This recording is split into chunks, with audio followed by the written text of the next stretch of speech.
Rádio Rio de Janeiro, a emissora da Fraternidade, passa a apresentar Luz na Penumbra, programa que leva ao seu coração a mensagem da doutrina espírita.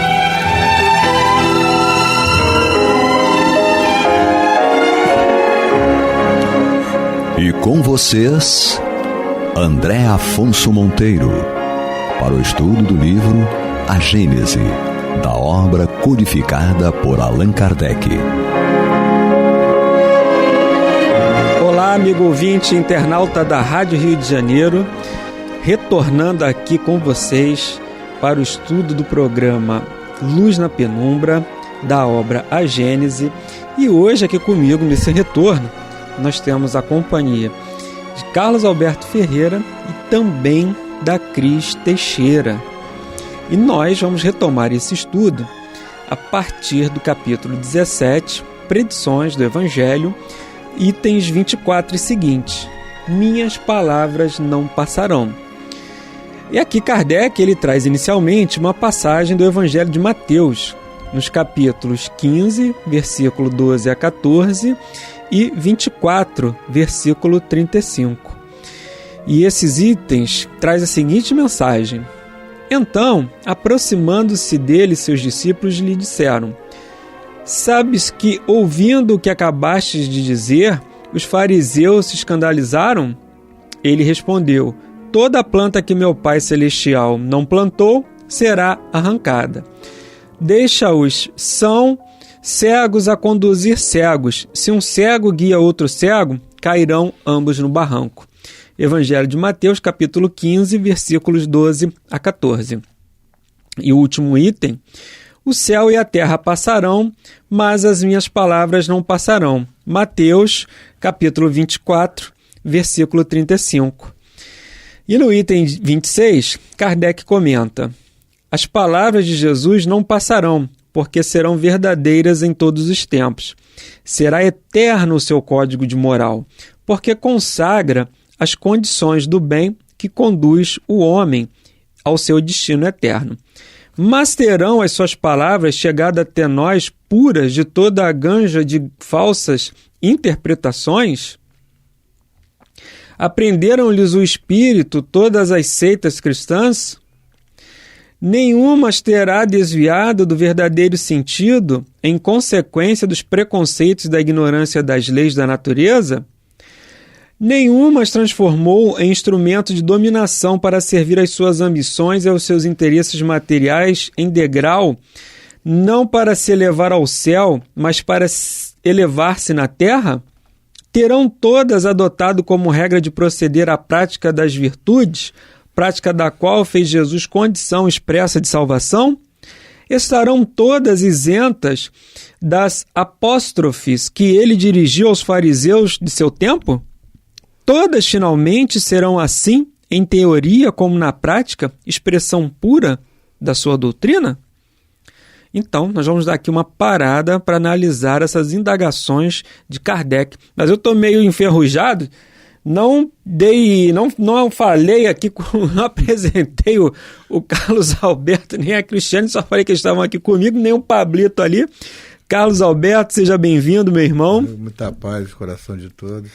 Cristiane Teixeira também, seja bem-vinda, minha irmã. Muito obrigada, Deus abençoe todos nós. E aí, Cris? Minhas palavras não passarão. Ele traz primeiro aqui, né, uma passagem do Evangelho de Mateus. Aqui é uma predição, né? Jesus está falando: as minhas palavras não passarão. Então ele diz que Mateus, né, escreve que Jesus teve uma fala e essa fala escandalizou aos fariseus. E logo em seguida, Jesus fala: toda planta que meu Pai Celestial não plantou será arrancada. Eles são cegos e um cego não guia o outro cego. E mais à frente ele diz: o céu e a terra passarão, mas minhas palavras não passarão. E aí, em seguida, Kardec ele vem trazendo essa profetização, né, de Jesus sobre o seu código eterno moral, E vem falando também, digamos assim, da contaminação da sua palavra. O que ele traz indagações? Será que estamos tendo falsas interpretações? Será que o verdadeiro sentido não está sendo desviado? Será que aprenderam o espírito das seitas cristãs? Enfim, e aí ele vem falando, discorrendo de uma série de indagações aqui para as nossas reflexões sobre, digamos assim, a influência que a mensagem cristã pode ter sofrido ao longo do tempo. Nós percebemos que passaram-se 2000 anos e a gente ainda tem essa dificuldade de entender a mensagem do Cristo. Haja visto que cada um faz a sua interpretação e acaba deturpando, né, a mensagem original do Cristo. E quando ele diz que as minhas palavras não passarão, porque se não tem dualidade na mensagem do Cristo, né? Ele foi de uma forma, mesmo usando as parábolas, ele foi claro e objetivo quando ele diz que nós precisamos semear o bem, plantar o amor e colheremos aquilo que plantamos. Sim, sim. Carlos Alberto. Quando você começa a narrativa do Evangelho, eles se escandalizaram, porque não existe coisa pior a gente escutar alguma coisa que a gente não quer escutar. E ele, né, essa observação interessante, que ele já avisava, né? Eu não vim trazer a paz, eu vim trazer a divisão. E as pessoas, essa estranha está lá no capítulo da estranha moral, salvo engano, né? Em o Evangelho. Porque ele vem falar justamente, qual é a consequência? Que a minha fala vai provocar um terremoto. Ele vem fazer mudança, ele vem fazer diferença. Então, você escutar uma verdade da qual você não quer, você não quer admitir, você não quer escutar, isso escandalizou. Escandalizou porque eles eram doutores da lei, eles conheciam a lei, né? Mas não praticavam a lei. Eles praticavam aquilo que eles achavam que eles podiam fazer. E ainda praticavam pela vaidade, né? Pela prepotência, pela arrogância. Pela arrogância. Isso aí. Então, vasos caiados por fora, cheios de podridão por dentro. Então, Jesus, ele chegava e mostrava o caminho. Me lembro uma vez que ele dizia, em verdade vos digo que as prostitutas e os publicanos entrarão primeiro no reino dos céus do que vocês. Falava para os doutores da lei. Aqui eles escandalizavam. Como assim a prostituta vão entrar primeiro? Então, aí diz o doutor da lei, olha, o que esse homem diz é impossível de se seguir. Eles falavam isso, né? Impossível eles de seguirem porque não tinham o coração, né, preparado para não só absorver o ensinamento. E aí vai depois falando, será que não houve mudança naquilo que ele trouxe? Houve muita mudança, ao nosso bel prazer. Tem no Evangelho segundo o Espiritismo, tem até um capítulo que faz uma referência a isso, estranha moral. Sim. E aí, né, Cris, é interessante porque em seguida, mas antes, meus amigos, antes da gente começar aqui o próximo parágrafo, nós estamos aqui fazendo o estudo do livro da obra A Gênese, capítulo 17, Predições do Evangelho, Minhas Palavras Não Passarão, comigo, André Monteiro, Pablito aqui na técnica e também aqui conosco, Carlos Alberto Ferreira e a Cristiane Teixeira. E Carlos trouxe um ponto interessante aqui, que é a questão da verdade, né? Fala da verdade. E Kardec, no parágrafo seguinte, ele diz o seguinte, sendo uma só e única, aqui ele já vem agora respondendo às próprias indagações que ele faz, né? Sendo uma só e única, a verdade não pode achar-se contida em afirmações contrárias, e Jesus não pretendeu imprimir duplo sentido às suas palavras. Se, pois, as diferentes seitas se contradizem, se umas consideram verdadeiro o que outras condenam como heresias, impossível é que todas estejam com a verdade. Se todas houvessem aprendido o sentido verdadeiro do ensino evangélico, todas se teriam encontrado no mesmo terreno e não existiriam seitas. Perfeito isso, né? Não é para dividir. A ideia do Cristo não é dividir, né? E aí é aquele entendimento, é como a gente lembra na época de colégio, que a gente fazia aquelas interpretações do texto, o professor fazia a análise dele e ele entendia que a tua nota ia ser X ou Y, né? E aqui ele está falando de algo que, primeiro ele fala cegos guiando cegos. E aí nos traz um desafio muito grande a refletirmos daquilo que a gente está passando para o outro, né? Porque nós lembramos da Dona Ivone do Amaral Pereira, quando ela, certa vez, foi convidada a dar uma entrevista, inclusive, para a Rádio Rio de Janeiro, e ela falou que quão espinhoso era a tarefa de divulgação, né? Você está num púlpito, está com um microfone, você vai falar algo para um monte de pessoas que vão tomar aquilo como verdadeiras. Sim. Então a responsabilidade aí é muito grande.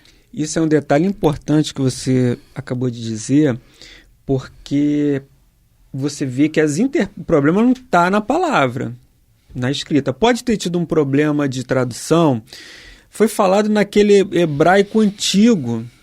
As primeiras, digamos assim, escrituras eram naquele hebraico antigo que foi lá traduzindo daí para o grego, outras já foram escritas direto. Era uma linguagem até pobre, né? Pobre, que nem existe mais. É um hebraico que não é nem mais... Já houve até uma evolução na própria língua. Nem vogal tinha. Sim. A mesma palavra tinha vários significados, né? O aramaico também. Mas, enfim. Então você vê que tem esse detalhe da tradução. E, normalmente, quando você ouve um estudo, ou você vai fazer um estudo, quando, por exemplo, eu vou ouvir alguém, eu não tomo aquilo como absoluto. Não é questão de ser São Tomé. Mas é questão de você poder receber aquela informação, refletir sobre aquela informação.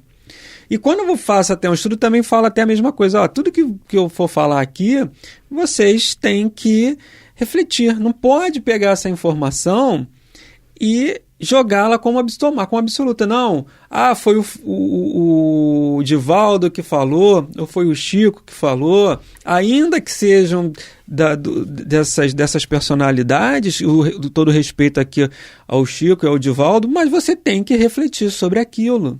Porque vai dizer justamente no que ele está falando aqui, que se todas houvessem aprendido o sentido verdadeiro do ensino evangélico, todos teriam se encontrado no mesmo terreno e não existiriam seitas. Então a gente tem que passar por essa reflexão. Kardec fez isso, né? Ele passou pelo controle. Qual era o controle universal? Ele recebia as informações, o que o André está falando, o que o Carlos está falando, o que a Cris está falando, comparava essas informações, recebia as psicografias, comparava uma com a outra, descartava aquilo que não servia, ainda passava pelo controle da lógica e da razão. Será que isso é lógico? Será que isso é razoável? E com isso, a gente vai diminuir, acredito, esse controle universal que Kardec fazia, realmente as informações equivocadas que a gente possa receber. Mas me parece que essa questão realmente, né, que aí coloco para vocês dois, é, primeiro, questão de interpretação. Segundo, a intenção. Qual a intenção que a pessoa está querendo colocar naquela interpretação, né, de passar aquela mensagem. E terceiro, nós, na qualidade de não tomarmos isso como absoluto, né? Porque nas traduções, muitas vezes também se puxava a sardinha para o seu lado, né? Era Sim. Muito isso, muito comum. Hoje nós temos aí, como ficaram conhecidas, de fake news, ou seja, são notícias que você, dentro daquilo que você quer, que você que vai passar a notícia, você molda aquela notícia da forma com que você quer passar. e que pode ser bom para aquilo ou ruim para aquilo. Então, era como assim, as traduções do aramaico já eram línguas pobres, né, nesse sentido, do hebraico, foram traduzidas para o grego. Olha só, para o grego arcaico. Não é esse grego atual. O grego arcaico. O grego então, lá de trás. Imagina uma tradução do hebraico, do aramaico, para o grego arcaico. E depois do grego, aí vem as traduções, a Septuaginta, veio, enfim, vários tipos de o manuscrito do Mar Morto, que é mais recente, tudo, né? E as escrituras evangélicas hoje já não existe mais nenhuma original, já não existe mais nenhuma delas, entendeu? Então, é aquilo. Hoje nós temos, dentro do Evangelho, quando fazem a análise daquela de estranha moral, nós vamos entendendo a questão do odiar, né? Aquele que odeia seu pai, odeia sua mãe, ou seja, a palavra odiar no hebraico ela significava amar menos. Não era o ódio era amar menos, aquele que me ama menos do que seu pai. Então, há muitas coisas que a gente vai vendo. Tem uma frase muito do Salmo que diz assim: o Senhor é o meu pastor e nada me faltará. Mas na tradução real do hebraico, o Senhor é o meu pastor e não nos faltará. Há uma diferença. É gigantesca, né? Gritante então, até. Não me faltará, nada me faltará, dá a impressão de que nada material vai te faltar. Mas o Senhor não nos faltará, ou seja, o Cristo não nos faltará.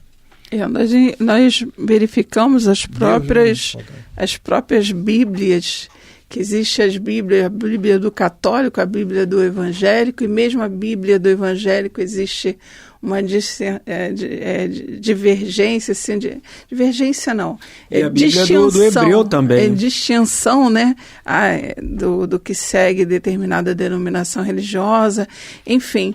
Nós percebemos que é importante perceber que se Deus permite isso, tem uma função.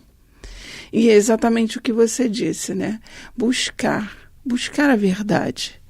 Onde está a verdade? Porque aquela frase que me toca, né? Esse capítulo Estranha Moral, ele fala assim: eu quero que esse fogo se dê. Sim. Quero que esse fogo se queime logo. Esse fogo que acende, que ele quer que se dê em nós, é a busca pela verdade. É a busca do que exatamente aquele sentido nos traz no nosso dia a dia, para fazer ter significância, né? Não ficar simplesmente na letra dura. Extrair o espírito da letra. Até porque tem uma passagem do livro de Emmanuel, a introdução daquela coleção Fonte Viva, a introdução do livro Caminho, Verdade e Vida, em que o Emmanuel, né, ele vem falando que os textos evangélicos eles são como um colar de pérolas e que cada frase solta simboliza uma pérola fora do contexto, que ela vai ter o seu brilho próprio, ela vai passar a sua mensagem própria. E ele até diz, eu extraí essas pequenas frases que você pode parecer muitas vezes que eu até estou tentando contradizer o que ela no contexto fala, mas ele explica, estou tirando para dar uma outra interpretação. Ele diz que longe de mim querer tomar isso como uma verdade absoluta. E ele ainda fala que a ninguém é dado singular interpretação dos textos. Ou seja, né? Ninguém tem essa verdade de depois falar, o que ele está querendo dizer é isso. É bonito ter esse entendimento. Não é as verdades, é a verdade. Tá? E essa verdade, ela não poderá vir absoluta. Não há como você receber uma verdade, ela vem em dose homeopática, de acordo com a evolução do espírito. Então, nós viemos passando pela mesma verdade, recebendo-a de forma diferente, para que a gente, no momento, para que a gente pudesse entender. Houve um momento que eu tive que entender que o inferno seria aquilo que ia travar as minhas más tendências. Houve um momento. Mas teve um outro momento que eu tive que aprimorar um pouco esse pensamento e descobrir aonde está esse inferno. Então eu tive que aprimorar essa verdade. Então ela vai vindo aos poucos. Agora tu já tem condição. Esse inferno a gente geralmente carrega dentro de nós mesmos. Né? Para finalizar aqui, Kardec diz: o que não passará é o verdadeiro sentido das palavras de Jesus. Olha só, é o verdadeiro sentido. O que passará é que os homens construíram sobre o sentido falso que deram essas mesmas palavras. Então o falso vai sair, o verdadeiro vai ficar. Tendo por missão, e sentido, né? Não diz nem as palavras, diz o sentido que vai ficar. Tendo por missão transmitir aos homens o pensamento de Deus, somente a sua doutrina, em toda a pureza, pode exprimir esse pensamento. Por isso foi que ele disse: toda planta que meu Pai Celestial não plantou será arrancada. Perfeito. Eu sou o caminho, a verdade e a vida. Ninguém vai ao Pai senão por mim. E eu estou lendo exatamente esse trecho aqui, que no prefácio, Emmanuel diz: Jesus é o caminho, a verdade e a vida. Sua luz imperecível brilha sobre os milênios terrestres, como o verbo do princípio penetrando o mundo há quase 20 séculos. E é importante, numa era de tantas mídias, que a gente fica buscando likes, seguidores, né? Lembramos sempre que o nosso guia e modelo é Jesus, sabe? E isso é importante para a gente clarear as nossas ideias, e quando tivermos dúvidas sobre qualquer coisa, lembremos do Mestre Jesus, porque ele é o caminho, a verdade e a vida. É verdade. Carlos Alberto, suas considerações finais. Nós estamos aqui chegando aos finalmente. O Pablito já está ali, ó, com o dedo prestes para nos bloquear. O que eu tenho finalizando é que essa mensagem de Jesus está chegando para nós hoje, né? Atualíssima, estão chegando. Então, realmente, as palavras dele não passaram. Elas continuam ressonando na nossa consciência. Cris. Eu agradeço sempre a Jesus por ter essa oportunidade sublime de ter o livro na mão, oportunidade que muitos lá fora não têm, e é aquele que é mais dado, mais é cobrado. Então, hoje eu me torno mais responsável pelo conhecimento que Jesus me dá através dessa leitura, né? E me faz buscar mais. E é isso que a doutrina espírita nos convoca, que é ciência, filosofia e religião, né? É verdade. Amigos ouvintes, nós chegamos aí ao final do programa de hoje, desejando a todos muita paz em seus corações. Obrigado, Carlos Alberto. É nós que agradecemos sempre. Obrigado, Cris Teixeira. Eu agradeço muito, a paz a todos. E até a próxima semana, se Deus quiser. Você está ouvindo o programa Luz na Penumbra.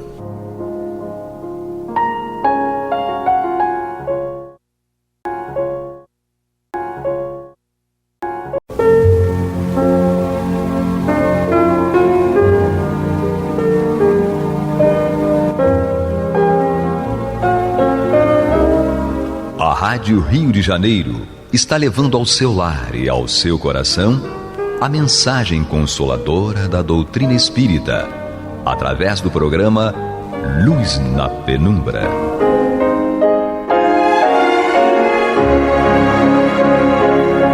E agora com vocês, Nádia do Couto Vale, para comentar o céu e inferno ou a justiça divina segundo o Espiritismo, da obra codificada por Allan Kardec.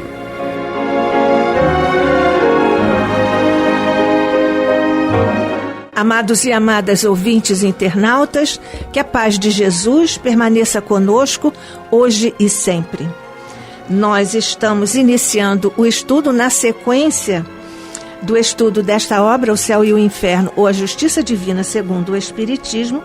Estamos, como você sabe, porque estudamos juntos aqui pela Rádio Rio de Janeiro, a emissora da Fraternidade, esta obra, estamos já agora dando início, neste momento, ao estudo do capítulo 5º, na segunda parte, uma parte na qual o nosso querido codificador Allan Kardec nos traz o depoimento, a trajetória, os detalhes, as motivações, as consequências, os atos e as consequências dos espíritos que são trazidos aqui para o nosso estudo.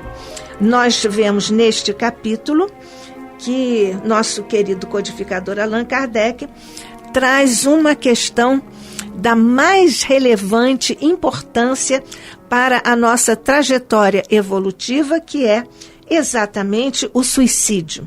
Lamentavelmente, o suicídio tem hoje uma estatística cada vez mais crescente no mundo inteiro. E essas estatísticas nos trazem dados que são verdadeiramente, chegam a ser assustadores, porque abrangem idosos, crianças e jovens, e evidentemente também a faixa dos adultos, de criaturas que desejam sair da vida pela porta enganosa do suicídio. Nós sabemos que a vida é dádiva de Deus, essa outorga divina que nos oferece oportunidade para nós nos burilarmos como espíritos imortais e para alcançarmos, enfim, nessa trajetória evolutiva, alcançarmos, enfim, o desiderato, o desejo que todos temos de sermos felizes. Para isso, nós precisamos eliminar de nós todas as nossas tendências negativas ao amor. E isso significa que nós temos que redirecionar a energia que estamos usando para o bem, para o outro lado. Portanto, fugir à vida, fugir pela porta enganosa do suicídio, é evidentemente trazer, acalentando esse desejo e, enfim, chegando eventualmente a efetivá-lo, isso vai trazer para nós consequências dramáticas. Nós temos obras importantes sobre isso, não só este capítulo 5º da segunda parte desta obra, O Céu e o Inferno, a Justiça Divina segundo o Espiritismo, mas outros livros também de Dona Ivone Pereira, que nós costumamos chamar, achamos que com justeza, a grande dama do Brasil espírita, mas temos também o suicídio e suas consequências do nosso querido, inesquecível presidente da Rádio Rio de Janeiro, Gerson Simões Monteiro, em toda a série de artigos, de palestras, de programas que ele fez aqui na Rádio Rio de Janeiro, pela vida,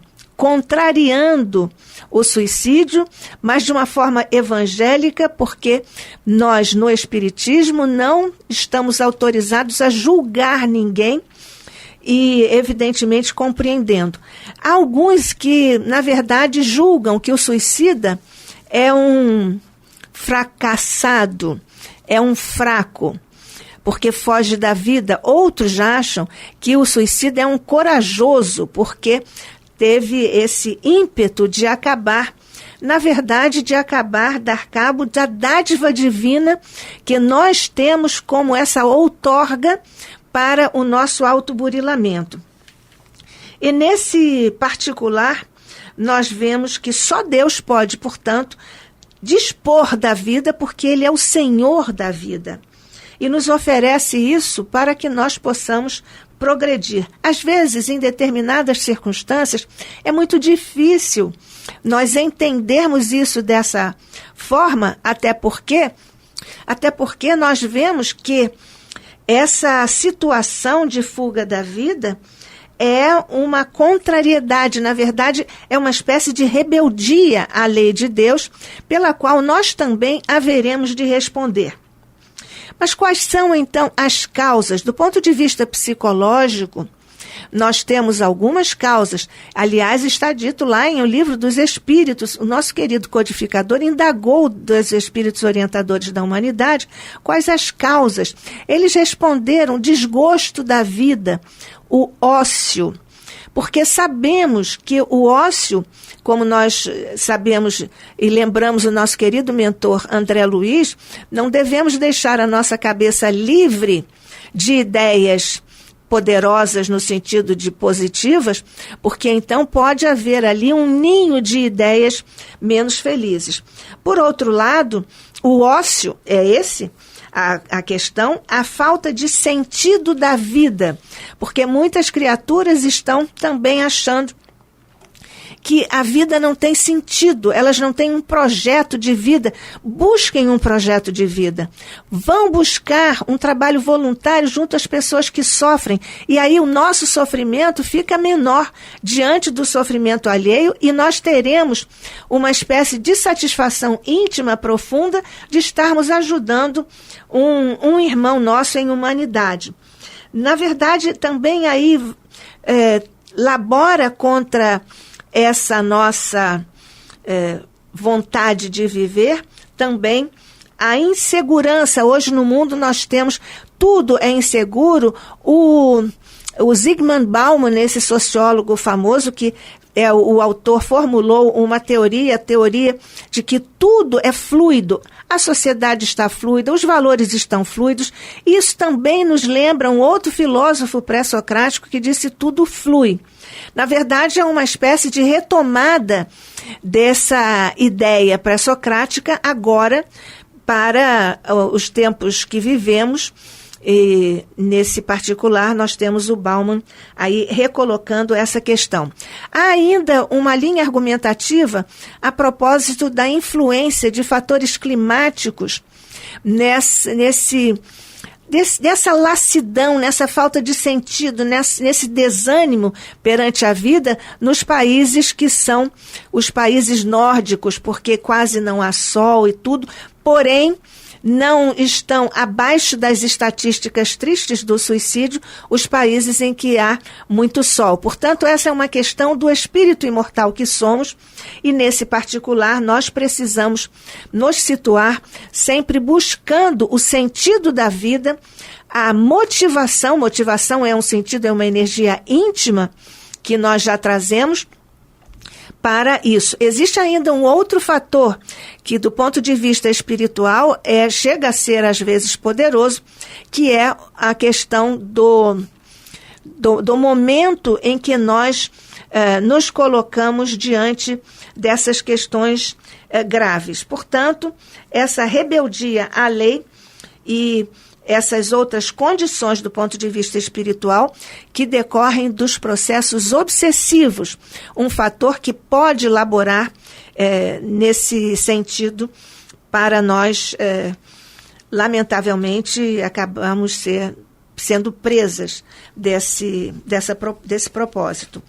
O depoimento com que o nosso querido codificador Allan Kardec abre este nosso capítulo é o do suicida da Samaritana. Porque no dia 7 de abril de 1858, pelas 7 horas da noite, um homem de uns 50 anos e vestido decentemente apresentou-se no estabelecimento da Samaritana, em Paris, e pediu que lhe preparassem um banho. O funcionário que o atendeu, estranhando que após um espaço de 2 horas aquele homem não o chamasse, decidiu entrar na sua cabine para ver se ele estava indisposto. Foi então testemunha de um horrível espetáculo. O infeliz havia cortado a garganta com uma navalha e todo o seu sangue estava misturado à água da banheira. Não podendo ser descoberta a sua identidade, o cadáver foi levado para o necrotério, razão pela qual o nosso querido codificador Allan Kardec titulou aqui o suicida da Samaritana. Nós precisamos olhar esse quadro com humanidade, com respeito para as nossas reflexões e ensinamentos perante os desafios da vida. Sim, tudo passa. Como nos disse o nosso querido mentor André Luiz, a vida é movimento. E, na verdade, isso também nos remete ao filósofo pré-socrático Heráclito. Ele disse, tudo flui. Aquele que disse também que um homem não passa 2 vezes pelo mesmo rio.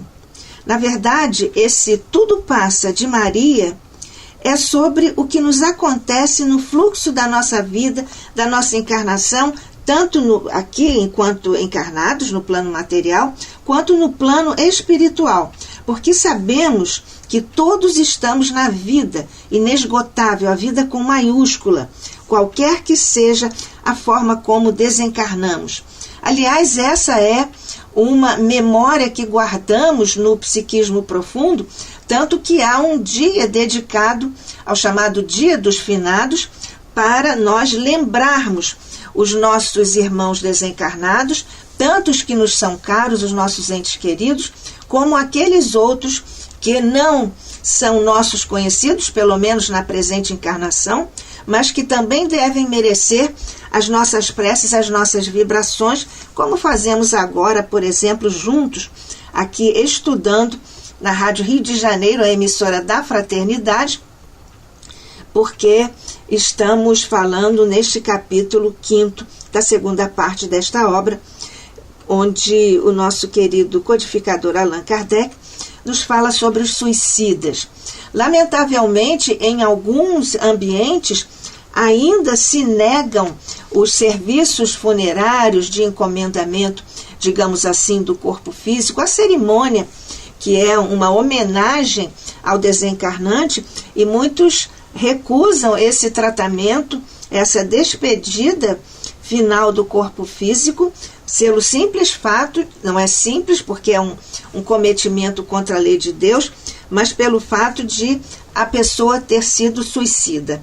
Essa é uma situação de grande sofrimento para o nosso espírito, se estamos na condição de suicidas, como estão agora também em condição de dor os nossos irmãos que se suicidaram, aos quais agora, rogando a Maria, nós desejamos paz e luz a todos eles. Inclusive, ao suicida chamado Suicida da Samaritana, que é o perfil a respeito do qual o nosso querido Kardec nos convida a estudar essa questão, e aqui com um perfil com o qual ele inicia, ele abre esse 5º capítulo chamado O Suicida da Samaritana. O que será que nós estamos aqui aguardando sobre esse perfil, no momento em que eu, Nádia do Couto Vale, e você, amigo, amiga, ouvinte, internauta, está aqui conosco, estudando o céu e o inferno, ou a justiça divina segundo o Espiritismo, pela Rádio Rio de Janeiro, a emissora da Fraternidade, no programa Luz na Penumbra. Então, nós vamos ver um homem, mais ou menos 50 anos, trajado decentemente, no dia 7 de abril de 1858, às 19 horas, entrando em um estabelecimento da Samaritana, em Paris, é uma localidade em Paris, e esse homem pediu que lhe preparassem um banho. Mais ou menos 2 horas depois, o empregado foi ao seu quarto porque havia muito silêncio. Então ele estava diante de um quadro horroroso, porque o homem havia se degolado com uma navalha e o sangue estava misturado lá na banheira. E não se pôde averiguar sua identidade, e o cadáver então foi encaminhado para o necrotério. Há aqui uma questão muito delicada que nós precisamos agora nos voltar para esse profundo mistério que a lei conhece e conhecia também a época em que isso foi perpetrado, mas nós precisamos nos voltar para o que leva uma criatura como este suicida da Samaritana, cuja identidade nem foi descoberta, e por que ele se trajou decentemente? Talvez fosse uma pessoa de bons costumes, de algum eventual alguma eventual situação privilegiada do ponto de vista material, porque também era jovem, relativamente jovem, 50 anos, mais ou menos, aproximados, o que fez com que essa pessoa se arrumasse, se trajasse assim tão decentemente, se preparasse para este ato tão dramático, dessa fuga dramática da vida física, que é a outorga divina. O que faz uma criatura se preparar, delinear, premeditar esta saída da vida?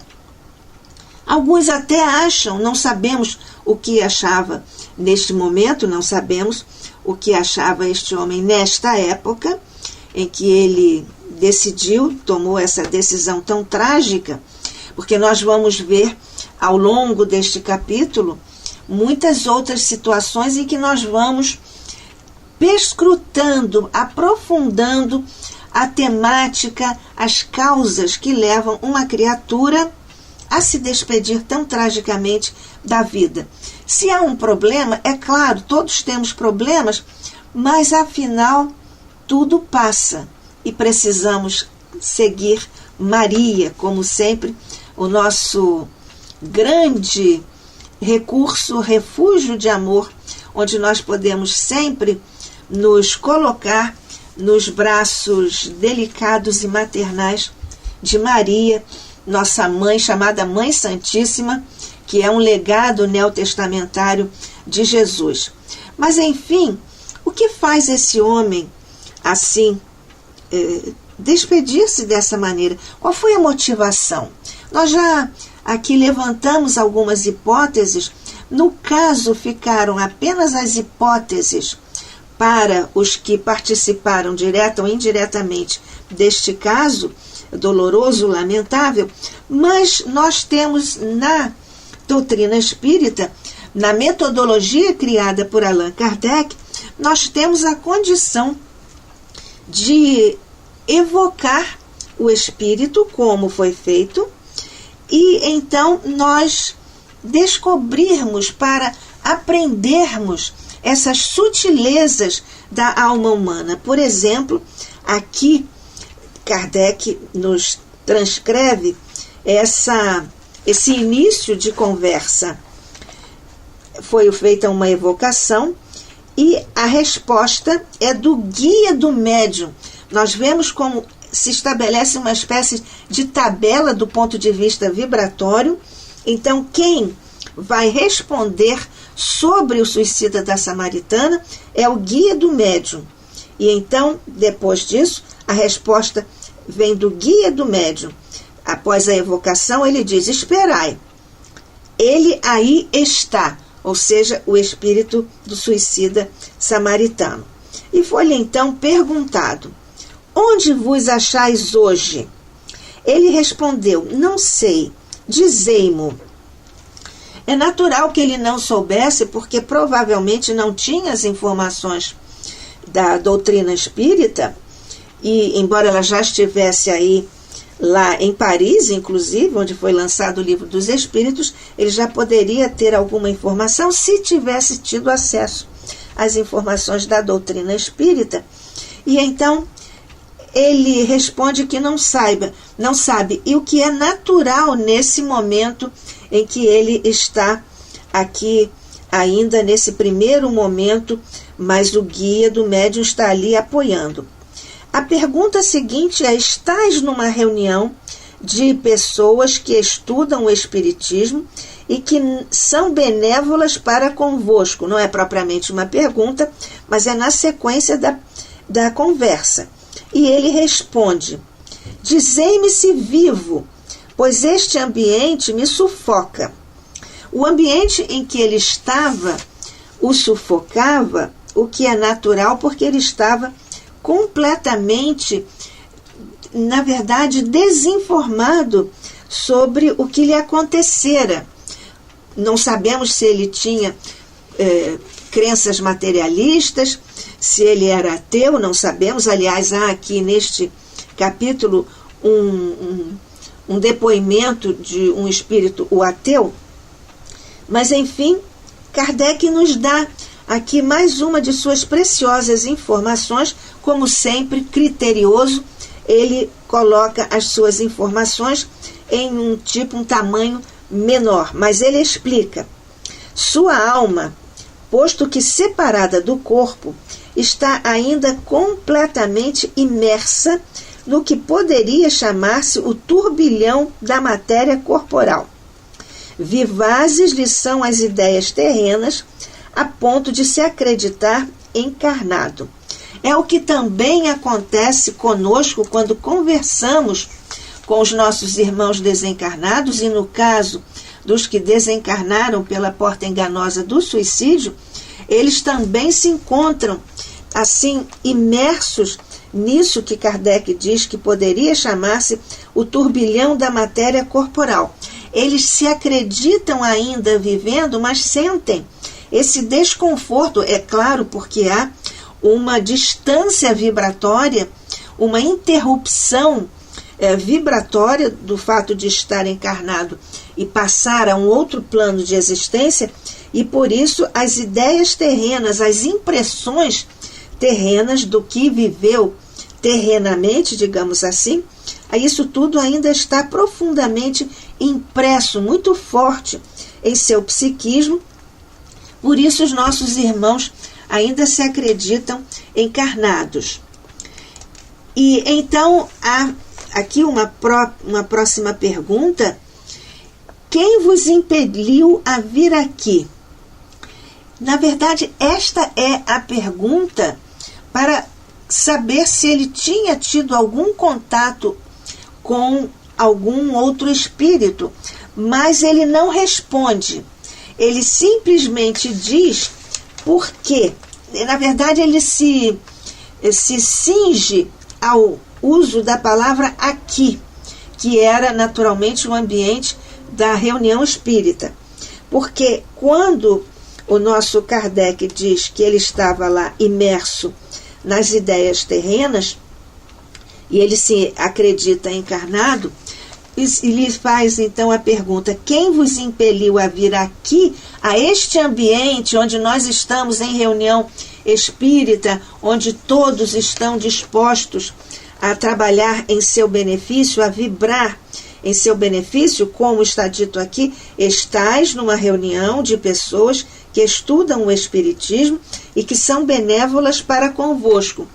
Quando ele capta esta informação que recebe e ouve a palavra aqui, naturalmente a reunião espírita, ele não responde quem o impeliu ou teria impelido, convidado, levado a estar lá, mas ele diz: sinto-me aliviado. Ele troca a pergunta do ponto de vista cognitivo para uma resposta do ponto de vista da sua emoção. Sai do cognitivo e libera o emocional.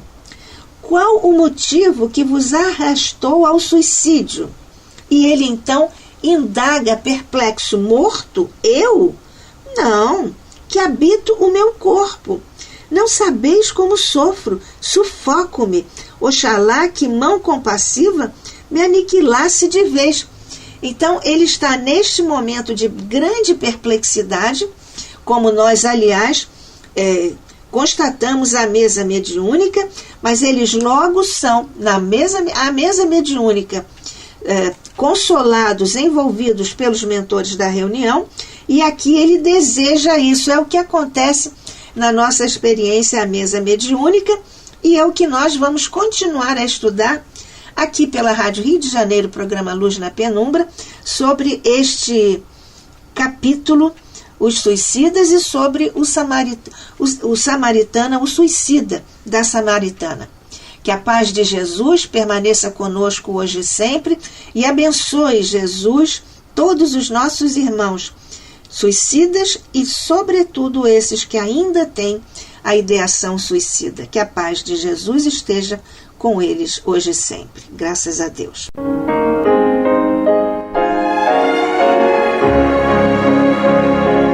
E vamos ouvir agora a prece de encerramento de nosso programa, na voz de Geraldo de Aquino. Jesus, dá-nos coragem para a luta, piedade para os insultos e misericórdia para as injustiças e ingratidões. Limpa nossa alma de inveja e ambições mesquinhas, de ódio e de vingança o nosso caminho.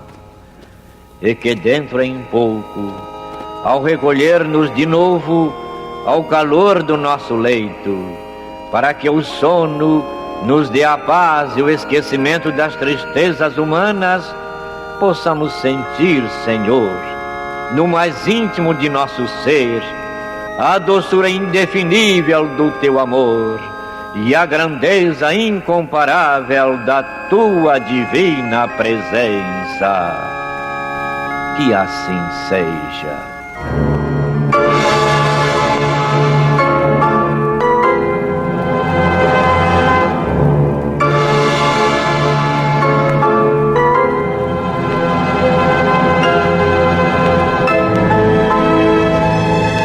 Acabamos de apresentar o programa Luz na Penumbra, que voltará a ser apresentado amanhã às 21 horas nesta emissora.